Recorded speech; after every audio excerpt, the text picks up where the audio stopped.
नीलाम्बुजश्यामलकोमलाङ्गं सीतासमारोपितवामभागं पाणौ महासायकचारुचापं नमामि रामं रघुवंशनाथम। सुंदरकांड के पहले दोहे से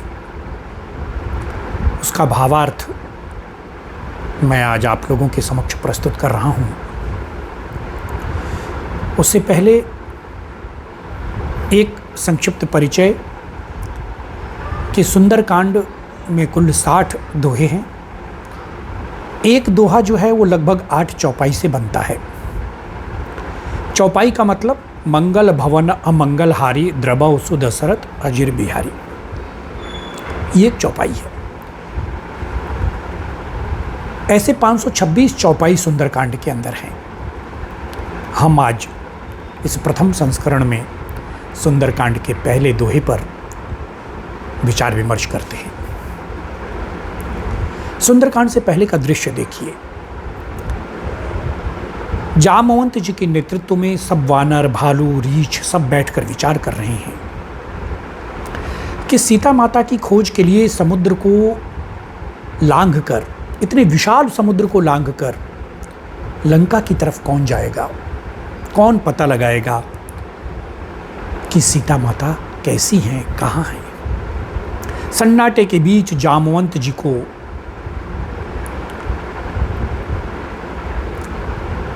ध्यान आता है कि हनुमान जी को अगर उनकी शक्ति की याद दिलाई जाए तो हनुमान जी ये कार्य कर सकते हैं। कहते हैं पवन तनय बल पवन समाना, बुद्धि विवेक विज्ञान निधाना।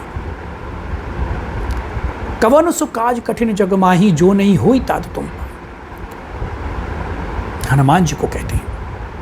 तब हनुमान जी को अपनी शक्ति का स्मरण होता है और हनुमान जी प्रसन्न चित्त होकर लंका प्रस्थान के लिए तैयार होते हैं। ये किष्किंधा कांड का आखिरी दोहा है जो हम लोग सुंदरकांड से पहले पढ़ते हैं।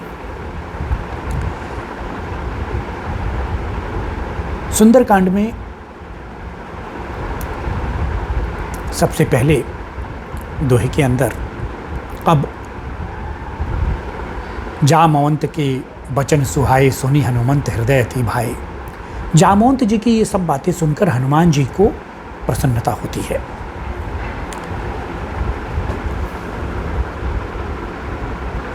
तब हनुमान जी ने सभी वानरों को कहा कि तुम लोग यहाँ पर समुद्र के इसी किनारे पर बैठो और कंद, मूल और फल खाकर समुद्र के तट पर मेरी प्रतीक्षा करो, और मैं जब तक सीता जी के दर्शन करके नहीं आ जाता हूँ तब तक तुम यहीं रुको। मेरे मन में अपार प्रसन्नता हो रही है। जब लगी आओ सीता ही देखी, हो ये काज मन हरस विशेषी। इस तरह की बात कहते हुए हनुमान जी यहाँ पर एक बात मैं और बताता चलूँ कि जब हनुमान जी कहते हैं कि मेरे मन में अत्यंत प्रसन्नता हो रही है, तो ये कार्य सिद्धि के लिए ज्योतिष का तीसरा सिद्धांत है। जो सुंदरकांड के पहले दोहे में ही ज्योतिष के सिद्धांत की बात भी है। उसको समझिए कैसे। ज्योतिष में किसी भी कार्य की सिद्धि के लिए 4 सिद्धांत हैं। पहला सिद्धांत है गर्गाचार्य जी का। वो कहते हैं कि प्रातः काल में अगर यात्रा आरंभ की जाए तो वो कार्य अवश्य सिद्ध होता है।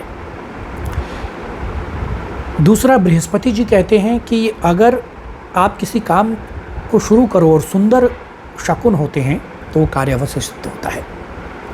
और अंगिरा ऋषि कहते हैं कि अगर किसी कार्य को प्रारंभ करने से पहले अगर मन हर्षित हो, पुलकित हो, मन में प्रसन्नता हो तो वो कार्य अवश्य सिद्ध होता है।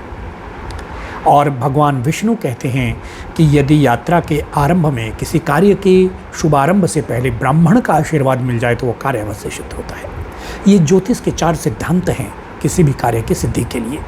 और यहाँ पर तीसरा सिद्धांत सुंदरकांड के अंदर पहले दोहे में आप लोगों के लिए भगवान हनुमान जी कहते हैं कि मुझे बहुत प्रसन्नता हो रही है जब मैं ये कार्य आरंभ कर रहा हूँ, अर्थात कार्य सिद्धि तय है।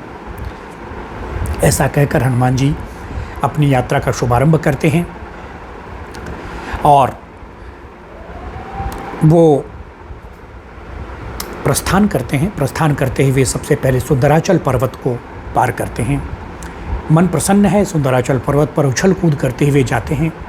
उनके उछल कूद से सुंदराचल पर्वत धंसता जाता है, लेकिन उसके बावजूद बिना उसकी परवाह किए वो आगे बढ़ते जाते हैं।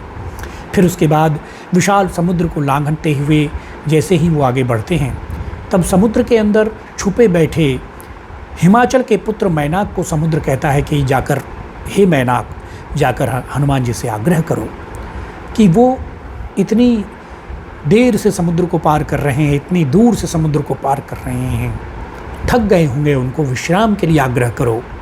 मैनाक जाता है और जाकर हनुमान जी से आग्रह करता है कि हनुमान जी आप थोड़ी देर विश्राम कर लीजिए।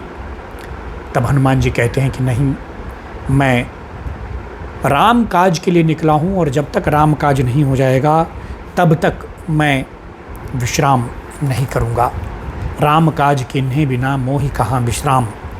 ये कहकर हनुमान जी उसको बड़े विनम्रता के साथ हाथ जोड़कर आगे बढ़ते हैं और फिर हनुमान जी कहते हैं कि मुझे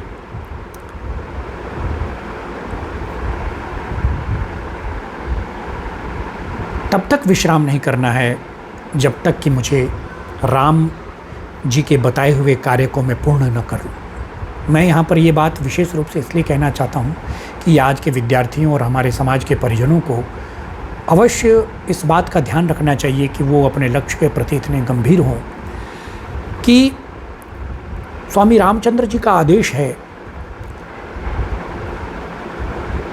कि जाकर सीता माता का पता लगाओ, और हनुमान जी कहते हैं कि नहीं, मैं तब तक विश्राम नहीं करूंगा जब तक कि मैं सीता माता का पता न कर लूं। हनुमान चालीसा में लिखा भी है कि विद्यावान गुणी अति चातुर, राम काज करबे को आतुर। राम काज करने के लिए आतुर रहना चाहिए, और आतुर के साथ साथ गंभीरता इतनी कि राम काज किन्ने बिना मोहि कहाँ विश्राम। निश्चित रूप से आप अपने प्रत्येक लक्ष्य को प्राप्त करोगे जीवन के अंदर, और इसीलिए हनुमान चालीसा और सुंदरकांड के पाठ को अगर हम करते हैं तो ये हमारे जीवन प्रबंधन के लिए, जीवन की सुंदरता के लिए भी बहुत अच्छी अच्छी बातें यहाँ पर हमको सीखने को मिलती हैं। इसीलिए प्रयास है कि मैं इसके भावार्थ के माध्यम से आप लोगों को सुंदरकांड के सुंदरता के गूढ़ रहस्य आप लोगों तक प्रेषित करूं, और इसीलिए इस क्रम में आज ये प्रथम दोहे का भावार्थ आपके समक्ष प्रस्तुत किया। बोल सियावर रामचंद्र भगवान की जय हो। राम रामेति रामेति रमे रामे मनोरमे, सहस्रनाम तत्तुल्यं राम नाम वरानने।